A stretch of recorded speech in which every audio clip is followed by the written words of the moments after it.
Marcus Rodriguez had been cleaning the floors of Naval Special Warfare Command for 3 years when he first heard the laughter echoing from the shooting range. At 32, he had calloused hands from years of mopping, scrubbing, and maintaining one of the most elite military facilities in the country.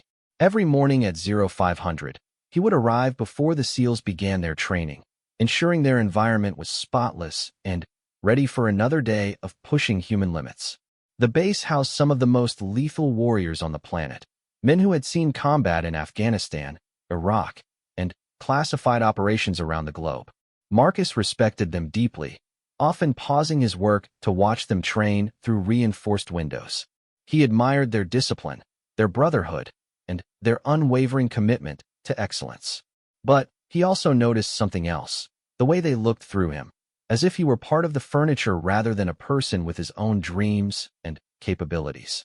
Marcus had grown up in East Los Angeles, where gunshots were more common than graduation ceremonies. His father had been a mechanic, his mother a seamstress, and both had worked multiple jobs to keep their family afloat. When Marcus was 16, a stray bullet from a gang shootout had shattered their front window, missing his younger sister by inches. That night, as he swept up the glass, he made a promise to himself. He would learn to protect people, to make a difference in a world that seemed increasingly dangerous. After high school, Marcus had tried to enlist in the Marines, but a juvenile record from a fight defending his sister from bullies had disqualified him from military service. The recruiter had been sympathetic but firm. The Corps couldn't take risks on candidates with any criminal history, no matter how minor or justified. Devastated but determined, Marcus had found work as a custodial staff member at the naval base, thinking it would be the closest he could get to serving his country. The shooting range was Chief Petty Officer Jake Sullivan's domain. Sullivan was a 20-year veteran with 3 combat deployments and a reputation for being both an exceptional marksman and a harsh judge of others' abilities. At 41, he had silver threading through his dark hair and scars that told stories he rarely shared. Sullivan ran the marksmanship training program for new SEAL candidates and took pride in maintaining the highest standards in the Navy. On this particular Tuesday morning, Marcus was cleaning the administrative offices when he overheard Sullivan talking to a group of junior SEALs about an upcoming qualification shoot. The conversation was animated, with Sullivan explaining the intricacies of long-range precision shooting and the mental discipline required to consistently hit targets at 800 meters. "It's not just about having steady hands," Sullivan was saying, his voice carrying the authority of years of experience. "It's about reading wind patterns, understanding ballistics, controlling your breathing and heartbeat. Most people think they can just pick up a rifle and become a sniper, but this shot's for SEALs only. It takes years of training and the right mindset to even attempt it." Marcus found himself drawn to the conversation, unconsciously slowing his cleaning routine to listen. Sullivan continued describing the technical aspects of the shot, how atmospheric pressure affected bullet trajectory, how to compensate for the Coriolis effect at extreme ranges, and the psychological pressure of performing under observation. The chief's passion for the subject was evident, and Marcus absorbed every word. "I've seen Marines, Rangers, even Delta Force operators struggle with this particular qualification," Sullivan continued. "It's designed to separate the truly elite from everyone else. The target is barely visible to the naked eye, and you get exactly 3 shots to prove you belong among the world's best marksmen." One of the younger SEALs asked about the success rate, and Sullivan chuckled grimly. "Maybe 30% of SEAL snipers pass on their first attempt. It's humbling, even for us. That's why I always tell people, this shot's for SEALs only."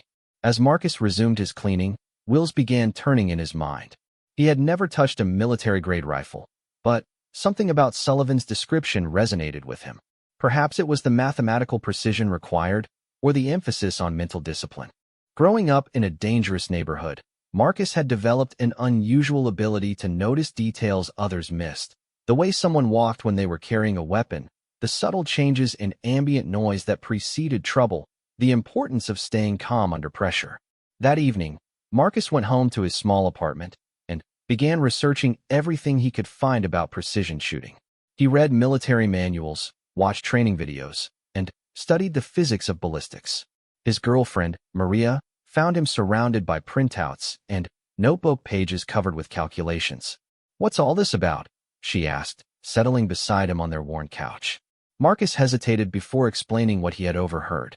Maria listened patiently as he described his growing fascination with the technical aspects of marksmanship and his desire to prove that dedication and study could overcome lack of formal training. "You know they'll never let you try, right?" Maria said gently. "Those men have been training for this their entire careers."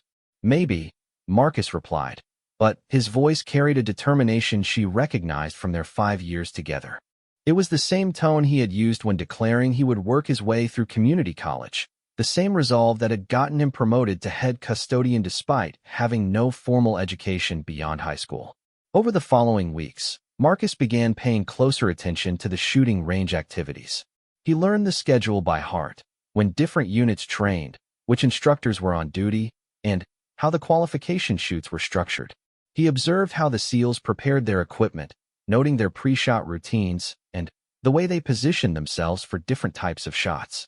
During his lunch breaks, Marcus would sit outside the range and listen to the instructor's guidance.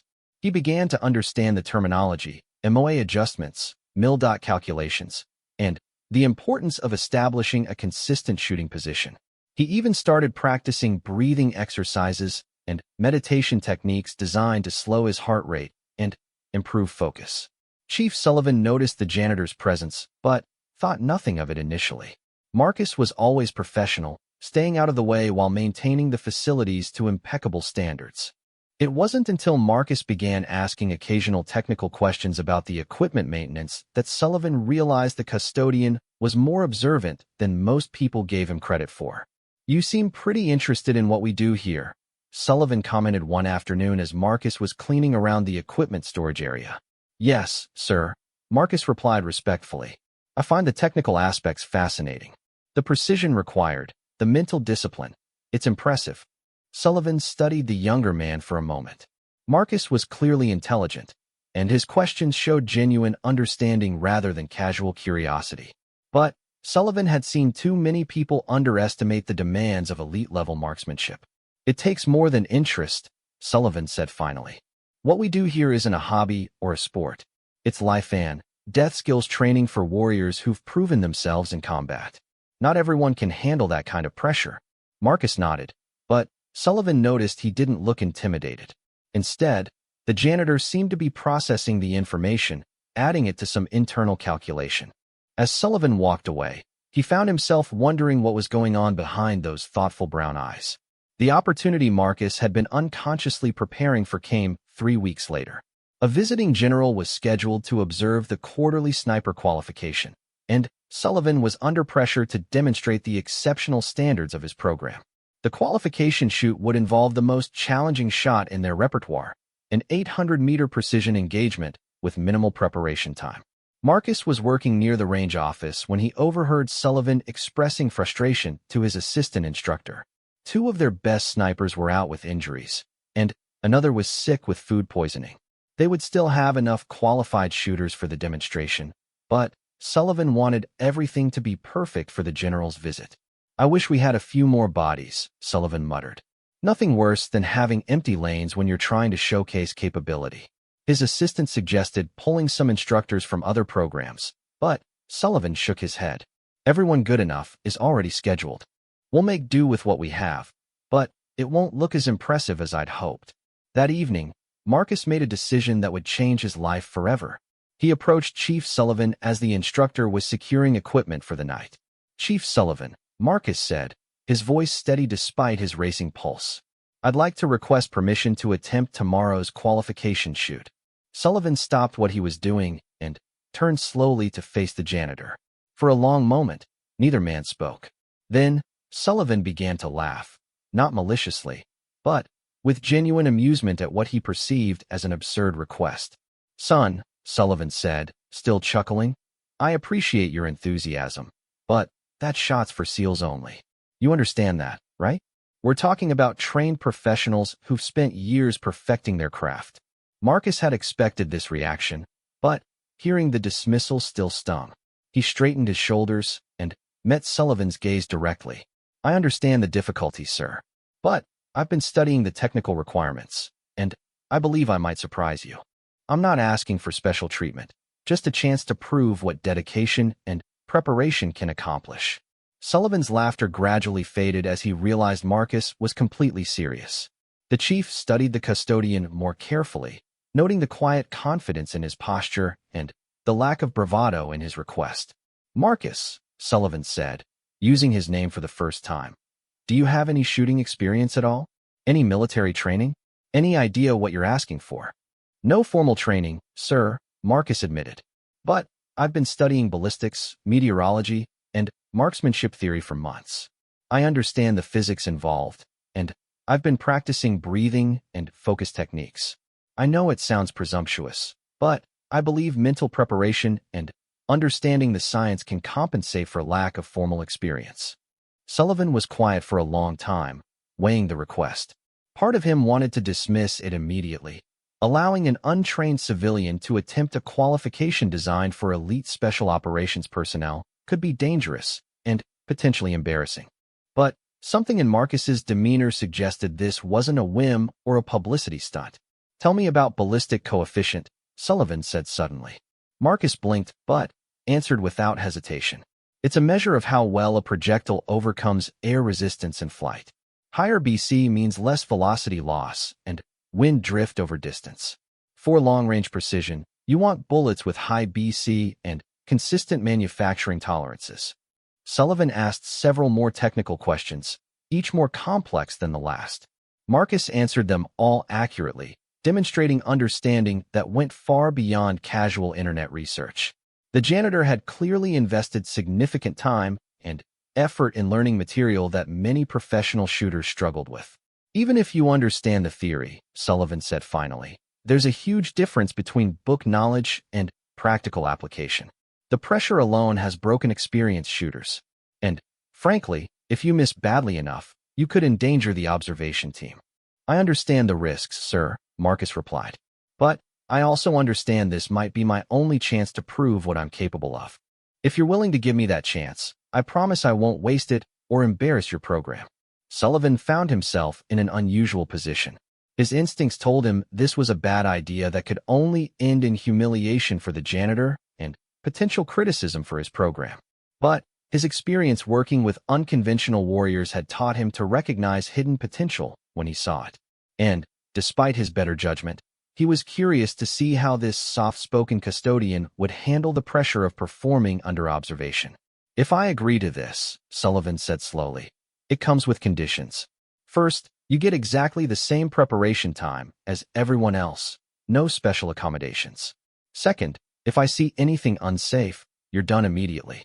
Third, this stays between us until after the demonstration. I won't have people thinking I've lost my mind." Marcus nodded eagerly. "Understood, sir. Thank you for the opportunity." As Sullivan watched the janitor walk away, he wondered if he had just made a terrible mistake. Tomorrow's demonstration was supposed to showcase the elite capabilities of Navy SEALs, not provide entertainment through the probable failure of an overconfident civilian. But something about Marcus's quiet determination reminded Sullivan of himself at a younger age, hungry for a chance to prove himself worthy of something greater. The next morning would test whether years of theoretical study could translate into practical performance, and whether a custodian from East LA could compete with the most elite marksman in the world. The morning of the qualification dawned clear and still, with barely a whisper of wind across the sprawling naval base. Marcus had arrived 2 hours early, unable to sleep, and needing time to process what he was about to attempt. As he went through his normal cleaning routine, his hands moved automatically while his mind reviewed everything he had learned about precision shooting. The range complex buzzed with unusual activity as preparations began for the general's visit.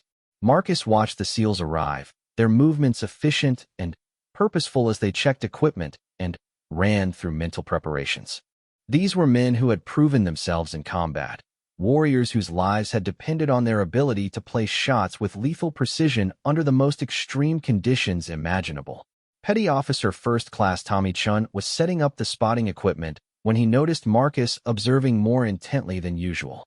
Chun, a sniper instructor with 6 years in the teams, had always been friendly to the custodial staff and had occasionally chatted with Marcus about life on the base.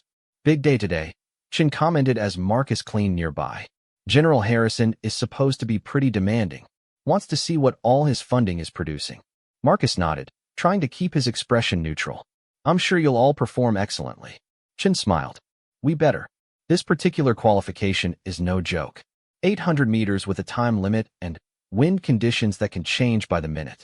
Even our best guys sometimes need multiple attempts. As Chin described the technical challenges, Marcus found himself mentally reviewing his preparation. He had spent months studying wind reading techniques, learning to identify subtle indicators like mirage patterns and vegetation movement.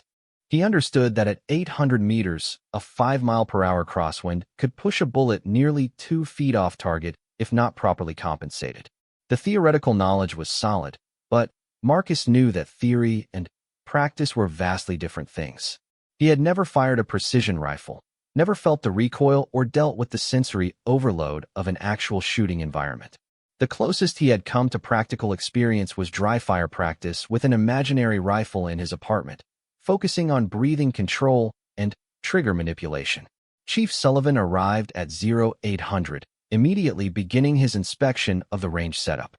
Every detail had to be perfect for the general's visit, from the condition of the firing positions to the accuracy of the wind measurement equipment.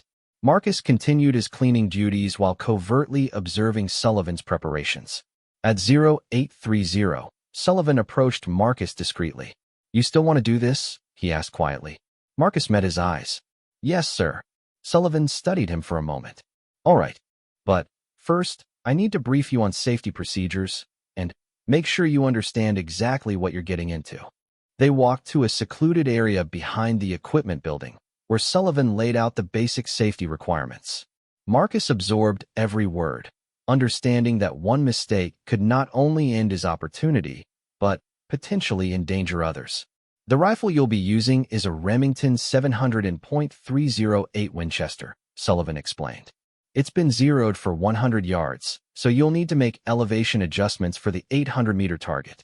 Do you understand ballistic calculations? Marcus nodded. For a 168 grain match bullet with a muzzle velocity of approximately 2,650 feet per second, I'll need roughly 27 minutes of angle elevation correction, assuming standard atmospheric conditions. Sullivan raised an eyebrow. The calculation was correct and delivered without hesitation. Wind compensation?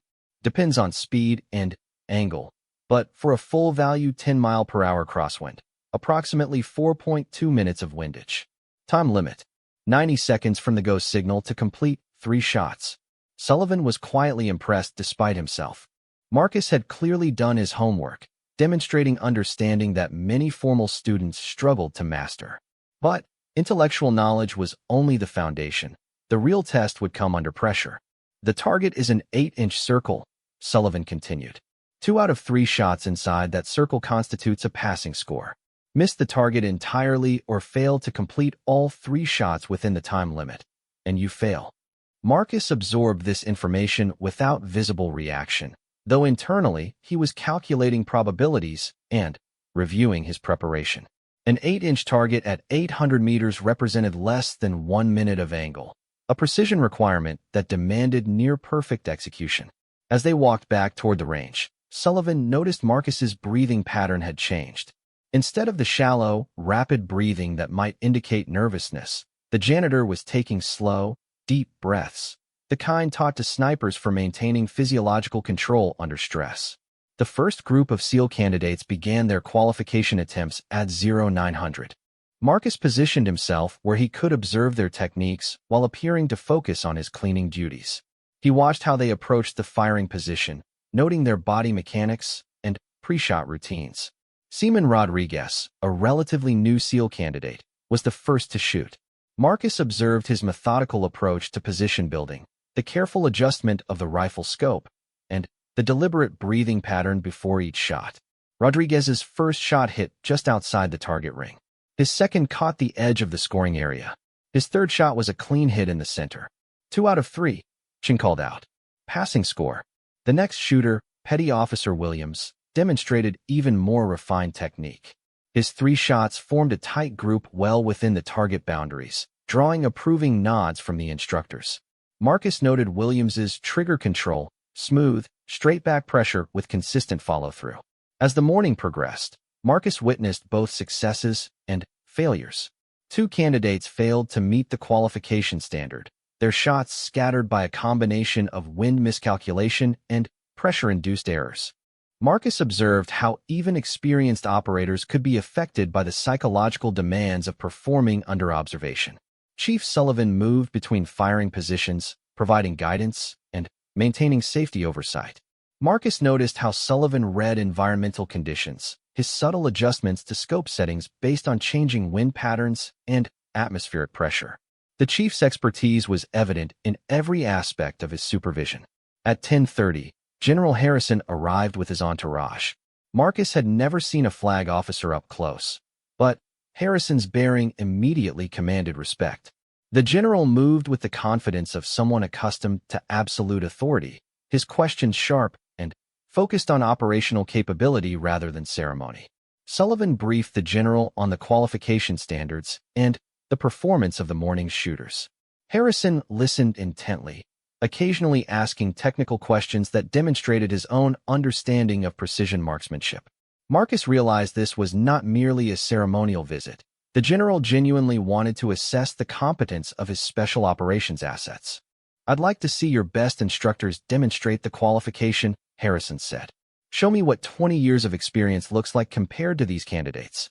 Sullivan nodded and selected 3 of his most experienced instructors for the demonstration. The first, Master Chief Petty Officer Davidson, approached the firing position with the casual confidence of someone who had performed this task hundreds of times. His 3 shots formed a group that could be covered by a silver dollar, all well within the qualification boundaries. The second instructor achieved similar results, his decades of experience evident in his smooth, efficient technique. The third instructor, despite hitting all 3 shots within the target, produced a slightly larger group due to a subtle wind shift between his second and third shots. General Harrison appeared satisfied with the demonstration. "Excellent work, Chief Sullivan. Your program is clearly producing the precision we need in the field." Marcus felt his stomach tighten as he realized his moment was approaching. Sullivan had not yet mentioned his unusual addition to the qualification roster, and Marcus wondered if the chief might change his mind in the presence of such high-ranking scrutiny. During a brief break in the proceedings, Sullivan approached Marcus one final time. "Last chance to back out," he said quietly. "No one will think less of you for recognizing this isn't your arena." Marcus looked toward the firing position, then back at Sullivan. "Sir, I've been preparing for this opportunity for months. I understand the risks and the likelihood of failure, but I need to know what I'm capable of. If I don't try now, I'll always wonder." Sullivan studied the younger man's face, looking for signs of bravado or false confidence. Instead, he saw calm determination and genuine self-awareness. Marcus understood exactly what he was attempting and had made a rational decision based on his assessment of his own preparation. "All right," Sullivan said finally. "You're up after lunch. I'll introduce you to the general as a special demonstration of our training methodology, testing whether theoretical knowledge can translate to practical performance. Just remember, this is about more than proving yourself. Don't do anything that could reflect poorly on this program or endanger anyone." The lunch break provided Marcus with one final opportunity to prepare mentally. He found a quiet spot behind the ammunition storage building and went through his visualization exercises, imagining every aspect of the shooting process from approaching the firing position to calling his shots. Marcus reviewed his understanding of the environmental conditions. The wind had picked up slightly since morning, with intermittent gusts coming from the southwest at approximately 8 miles per hour. The mirage patterns indicated relatively stable atmospheric conditions, with no significant thermal layers that might affect bullet flight. He practiced his breathing routine, working to achieve the physiological state that would optimize his performance. Marcus had learned that precision shooting was as much about managing his body's responses as it was about technical skill. Heart rate, breathing pattern, and muscle tension all affected accuracy at extreme ranges. As he prepared, Marcus reflected on the journey that had brought him to this moment. 3 years of watching elite warriors train, months of intensive self-study, and countless hours of mental preparation had led to this single opportunity. He understood the odds were heavily against him, but he also knew he had done everything possible to maximize his chances of success. The afternoon session began with General Harrison taking a seat in the observation area, notebook in hand to record his assessments. Sullivan gathered his instructors and remaining candidates, preparing to introduce the unusual final demonstration of the day. General, before we conclude today's qualification, I'd like to present a unique demonstration, Sullivan began. We often discuss the importance of theoretical knowledge in developing precision marksmen. Today, we have an opportunity to test whether intensive study of ballistics and marksmanship principles can enable someone without formal training to compete at our level. Harrison raised an eyebrow. Interesting concept. Who's your test subject? Sullivan gestured toward Marcus, who had approached the group and stood at a respectful attention. This is Marcus Rodriguez, our head custodian. He spent months studying the technical aspects of precision shooting and has requested an opportunity to attempt our qualification standard. A murmur went through the assembled SEALs as they processed this unexpected development. Some exchanged skeptical glances, while others appeared curious about the outcome. Marcus maintained his composure, focusing on Sullivan's voice while remaining aware of the scrutiny he was receiving. General Harrison studied Marcus for a long moment. Interesting initiative, young man. What makes you think you can compete with trained professionals? Marcus chose his words carefully. Sir, I don't presume to match their experience or combat-proven skills. But I believe that understanding the science behind precision shooting and dedicating myself to mental preparation might allow me to achieve the technical standard, at least for this controlled demonstration. Harrison nodded slowly. Ambitious. And if you fail spectacularly, then I'll have learned something valuable about the difference between theory and practice, sir. Either way, I'll have tested my limits and gained respect for what these men accomplish every day. The general appeared satisfied with this response. He turned to Sullivan. Proceed with your demonstration, Chief. I'm curious to see how this unfolds. As Marcus walked toward the firing position, he felt the weight of every eye upon him. The assembled SEALs, instructors, and command staff were all focused on what they expected to be either an embarrassing failure or, at best, a lucky accident. Marcus understood their skepticism. Nothing in his background suggested he belonged among elite marksmen. But, as he approached the rifle that would determine his fate, Marcus felt a strange calm descending upon him. All the months of preparation, all the theoretical study and mental exercises had led to this moment. He had done everything possible to prepare himself for success. Now it was time to discover whether dedication and intelligence could bridge the gap between civilian and warrior, between theory and reality. The target, barely visible at 800 meters, waited in the distance like a challenge to everything he believed about human potential and the power of determined preparation. Marcus approached the firing position with measured steps, his breathing controlled, and his mind focused on the task ahead. The Remington 700 rifle lay waiting on its bipod, its black synthetic stock gleaming under the afternoon sun. Around him, the range had grown unusually quiet, as everyone present prepared to witness what most considered an inevitable failure. Chief Sullivan positioned himself behind Marcus as the primary safety observer, while Petty Officer Chun manned the spotting scope to call shot impacts. The chronograph equipment hummed softly, ready to measure bullet velocity, while wind flags along the range showed the shifting breeze patterns that would challenge even experienced marksmen. Range is hot, Sullivan called out, his voice carrying across the facility. All personnel behind the firing line. Marcus knelt beside the rifle and began his inspection, checking the bolt operation and trigger function exactly as he had observed the SEALs do throughout the morning. His movements were deliberate but efficient, reflecting the mental rehearsals he had performed countless times in his apartment. The scope was already mounted and roughly zeroed, but Marcus needed to verify the settings and make adjustments for the 800-meter target. He peered through the optic, noting the clarity of the image and the precision of the reticle.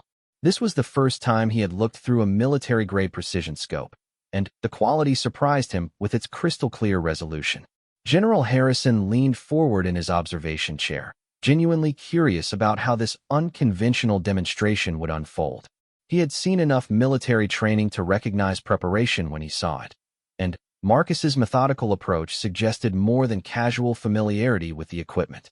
Marcus adjusted the scope's elevation turret, clicking into corrections he had calculated for the 800-meter distance. Each click represented 1/4 minute of angle, and he needed approximately 108 clicks to compensate for bullet drop at that range. The satisfying mechanical precision of the turret adjustments reminded him that despite the complexity of long-range shooting, it ultimately came down to physics and mathematics. The wind readings showed variable conditions between 6 and 10 miles per hour from the southwest, requiring Marcus to estimate not just the average wind speed, but also how the gusts might affect each individual shot. He studied the mirage patterns visible through the scope, noting the subtle heat shimmer that experienced shooters use to read wind conditions downrange. "Shooter ready?" Sullivan asked, his tone professional despite his private doubts about the wisdom of this demonstration. Marcus settled into his shooting position, adjusting his body alignment and establishing a natural point of aim. He had studied prone shooting positions extensively, understanding how bone structure rather than muscle tension should support the rifle. His left hand formed a stable platform, while his right hand gripped the stock with consistent pressure. "Shooter ready," Marcus replied, his voice steady. "You have 90 seconds from my mark to complete 3 shots, Sullivan announced. "Begin when ready." Marcus began his final preparation sequence, starting with controlled breathing to lower his heart rate and achieve optimal physiological condition. Through the scope, the 8-inch target circle appeared impossibly small, a distant black ring that seemed to waver in and out of focus as atmospheric conditions shifted the image. The first shot was critical. It would tell him whether his calculations were accurate and provide baseline data for adjusting the remaining shots. Marcus settled his crosshairs on the center of the target, his breathing shallow and controlled as he prepared to break the shot. The trigger on the Remington 700 was crisp and clean, breaking at approximately 3 pounds of pressure. Marcus had studied trigger control extensively, understanding that any lateral movement during the firing process could throw the shot off target by several inches at long range. He applied steady, straight-back pressure until the rifle fired with a sharp crack that echoed across the range. The recoil surprised him with its intensity, not painful, but more substantial than he had expected from his theoretical studies. Marcus maintained his sight picture through the recoil, watching the target area for any indication of bullet impact, while Chun called the shot through the spotting scope. "Hit, low and right, approximately 4 inches from center," Chun announced. Marcus processed this information quickly. The low impact suggested his elevation calculation had been slightly off, while the right deviation indicated either wind miscalculation or a minor error in his horizontal zero. He had 2 shots remaining and approximately 60 seconds to make corrections and engage the target again. Working with practiced efficiency, Marcus adjusted his scope 2 clicks up and 1 click left, compensating for the observed error in his first shot. The wind appeared to be holding steady at about 8 miles per hour, so he maintained his windage correction while focusing on improving his shooting position. General Harrison watched with growing interest as Marcus made his adjustments. The janitor's analytical approach impressed him. Rather than making wild corrections or showing frustration, Marcus was methodically solving the technical problem presented by the missed shot. The second shot required Marcus to settle back into his shooting position and re-establish his natural point of aim. This time, he felt more confident in his understanding of how the rifle performed and how the environmental conditions were affecting bullet flight. His breathing sequence was smoother, and his trigger control felt more natural. The rifle cracked again, and Marcus held his position to observe the shot impact. Through the scope, he thought he saw a brief flash near the target, but the distance made it impossible to be certain of his hit. "Hit, center mass," Chin called out enthusiastically, approximately 2 inches high of center. A murmur went through the assembled observers. Marcus had just proven that his theoretical knowledge could translate to practical results, placing a precision shot on target at 800 meters with only minimal formal training. But one good shot could be attributed to luck. The third shot would determine whether his success was systematic or accidental. Marcus now faced the psychological pressure that had broken many experienced shooters. With 1 shot remaining and roughly 30 seconds on the clock, he needed to deliver under circumstances where everyone expected him to fail. The weight of scrutiny from some of the military's most elite marksmen could easily overwhelm someone without combat experience. Instead of rushing his final shot, Marcus took a moment to center himself mentally. He had prepared for this pressure through months of visualization exercises, imagining exactly this scenario and rehearsing his responses to stress. His breathing remained controlled, and his heart rate stayed within acceptable parameters. The final shot required Marcus to demonstrate not just technical competence, but the mental toughness that separated elite performers from everyone else. He settled into his position one last time, checking his scope settings and verifying his hold on the target. The wind flag showed consistent conditions, and his previous shot had confirmed the accuracy of his corrections. As Marcus prepared to fire his final shot, he reflected briefly on the journey that had brought him to this moment.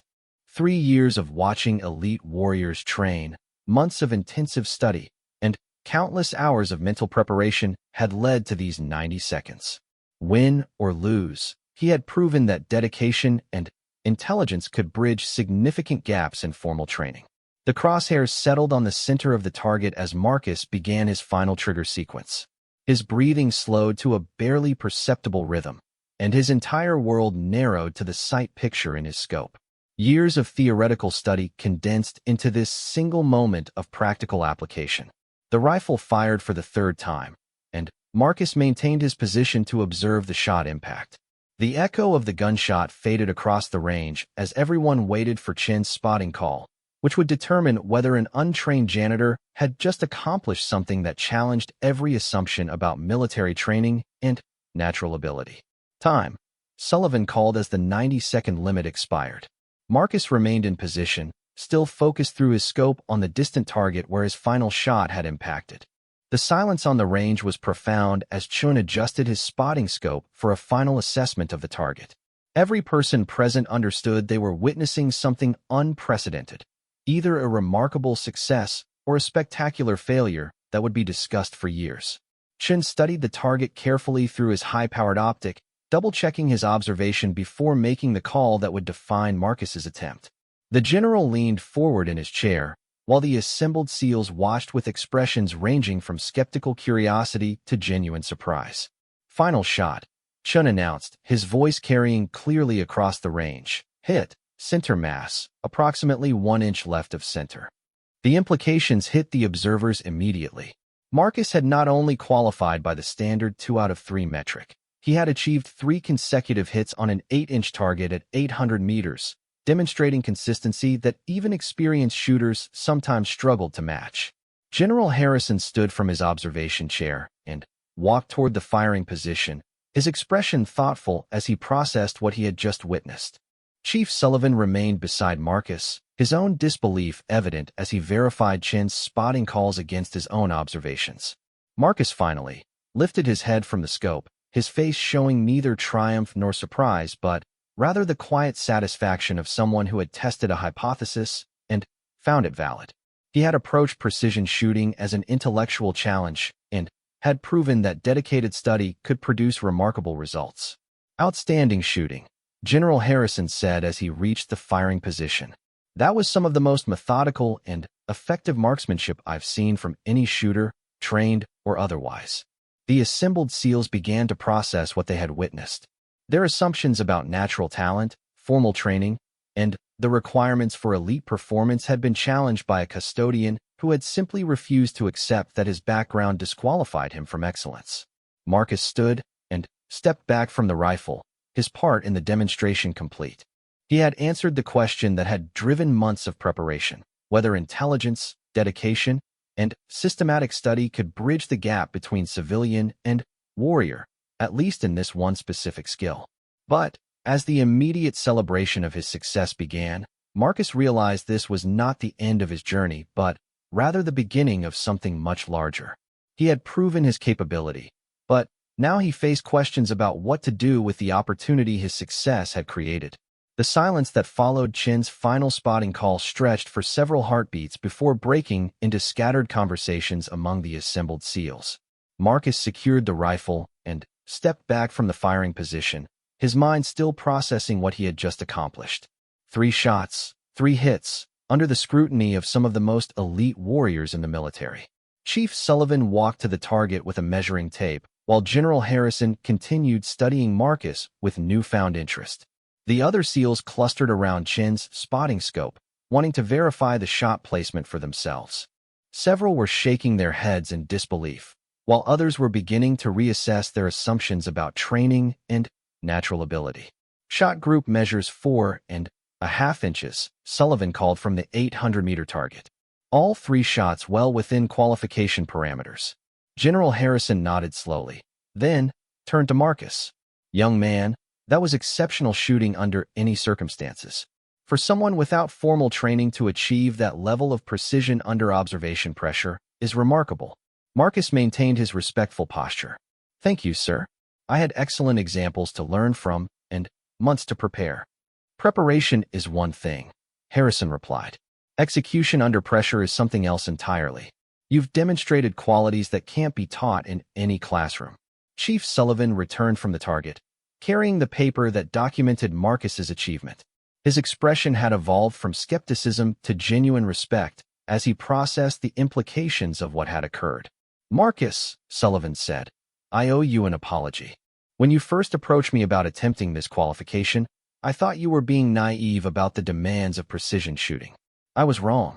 The admission carried weight coming from a man who had spent 20 years developing and testing elite marksmen. Sullivan's acknowledgement represented more than personal validation. It suggested that Marcus had fundamentally challenged assumptions about military training and performance standards. Petty Officer Chin approached the group, still somewhat stunned by what he had witnessed. Chief, I've been calling shots for 6 years, and I've never seen anyone approach their first precision shoot with that level of systematic thinking. Most people get target fixation and forget everything they know about fundamentals. Marcus appreciated the recognition, but he also understood that his success raised questions about his future that he hadn't fully considered. He had proven his capability, but what came next for a custodian who could outshoot many professional warriors? General Harrison seemed to be thinking along similar lines. Chief Sullivan, I want a detailed report on this demonstration. The implications for our training methodology are significant. If theoretical study can produce this level of performance, we need to understand how to integrate that approach into our formal programs. Sullivan nodded. Absolutely, sir. This challenges some fundamental assumptions about how we develop precision marksmen. As the group began to disperse, several of the SEALs approached Marcus individually. Their attitudes had shifted from dismissive skepticism to genuine curiosity about his preparation methods and mental approach to the challenge. Seaman Rodriguez, who had qualified earlier that morning, was particularly interested in Marcus's study techniques. How did you learn to read wind patterns without any range time? He asked. Marcus explained his research methodology, describing how he had studied meteorology texts and observed environmental indicators during his breaks. I realized that wind reading was really pattern recognition and physics calculation. Once I understood the principles, I could practice observation skills anywhere. Petty Officer Williams joined the conversation. What about the pressure? Most people fall apart when they know they're being evaluated. I prepared for that too, Marcus replied. I spent months visualizing exactly this scenario, including the pressure and scrutiny. By the time I reached the firing line, it felt familiar rather than threatening. Chief Sullivan overheard this exchange and began to understand the depth of Marcus's preparation. This hadn't been casual interest or wishful thinking. It had been a systematic campaign to master every aspect of precision shooting that could be learned without access to live-fire training. General Harrison rejoined the group after completing some notes. Marcus, I'd like to ask you a direct question. What are your long-term goals? This demonstration suggests capabilities that might be wasted in a custodial position. Marcus had been anticipating this question since his first conversation with Sullivan. Sir, my original goal was to serve my country in some capacity. When my background disqualified me from military service, I thought this job was as close as I could get. Today proved that maybe there are other possibilities. Harrison nodded thoughtfully. There might indeed be other possibilities. Your demonstration today shows not just marksmanship potential, but the kind of analytical thinking and mental discipline we value in special operations. Have you considered trying to enlist again? Marcus explained his previous attempts to join the military and the juvenile record that had disqualified him. Harrison listened carefully, asking specific questions about the circumstances and timing of the incident. "Chief Sullivan," Harrison said finally, "I want you to work with our personnel office to explore options for Marcus. Times have changed since his initial application, and we have waiver authorities now that might not have existed then. Someone with this level of dedication and demonstrated capability deserves a second look." The possibility of actually serving in the military, something Marcus had given up hoping for years earlier, suddenly seemed within reach. The irony wasn't lost on him that his success as a custodian might open the door to the career he had originally wanted. Over the following weeks, the story of Marcus's qualification spread throughout the special operations community. His achievement became a case study in the power of systematic preparation and intellectual approach to skill development. Training instructors began incorporating his study methods into their curricula, and several academic researchers requested interviews about his preparation techniques. Marcus continued his custodial duties while his military application worked through the bureaucracy, but his relationship with the SEALs had fundamentally changed. He was no longer invisible. Instructors sought his input on training methodology, and candidates asked for advice on mental preparation techniques. Chief Sullivan became Marcus's unofficial mentor, helping him understand military culture and the opportunities available in different career fields. The chief had been deeply impressed not just by Marcus's shooting performance, but by his systematic approach to mastering complex skills. "You know," Sullivan told him one afternoon, "what you accomplished wasn't really about marksmanship. It was about learning how to learn. That's a rare skill that transfers to everything else in military service." 3 months after his demonstration, Marcus received notification that his military application had been approved with a moral waiver for his juvenile record. The letter included an invitation to attend Navy SEAL training, with a note that his demonstrated capabilities had impressed multiple levels of command. Maria cried when Marcus shared the news, torn between pride in his achievement and concern about the dangerous career he was choosing. "You've already proven your point," she said. "You don't have to risk everything to serve your country." Marcus understood her concerns, but he also knew that proving himself capable had been only the first step. Actually serving alongside the men he had watched and admired for years represented the fulfillment of a dream that had seemed impossible just months earlier. The night before he left for basic training, Marcus walked through the range complex one final time as a civilian employee. The facility that had seemed like the closest he could get to military service was now the launching point for his actual career as a warrior. Chief Sullivan found him there, standing at the firing position where he had transformed from custodian to recognized marksman in 90 seconds. "Any regrets?" Sullivan asked. Marcus considered the question seriously. "About leaving this job? No. About the years I spent here before proving myself? Also no.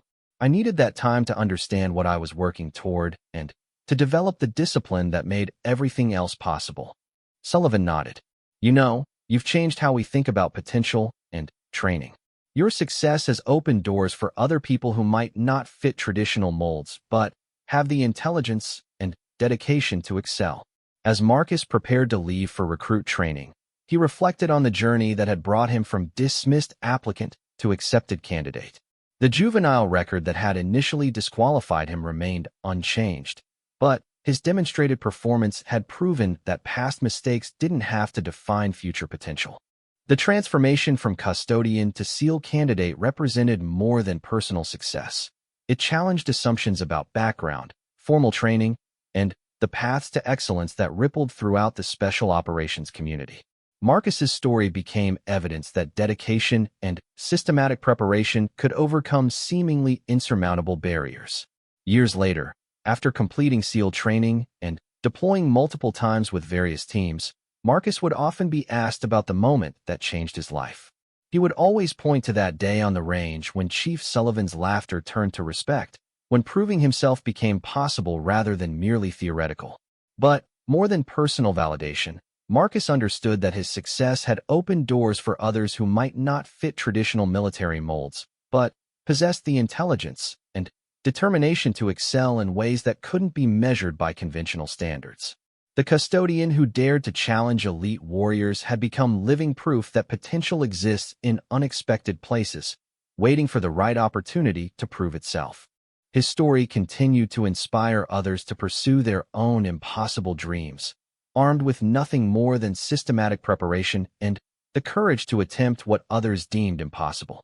The shot that Sullivan had laughingly claimed was for SEALs only had become the foundation for a career that proved excellence could emerge from the most unlikely circumstances, transforming not just one man's life, but the way an entire community thought about talent, training, and the untapped potential that exists all around us.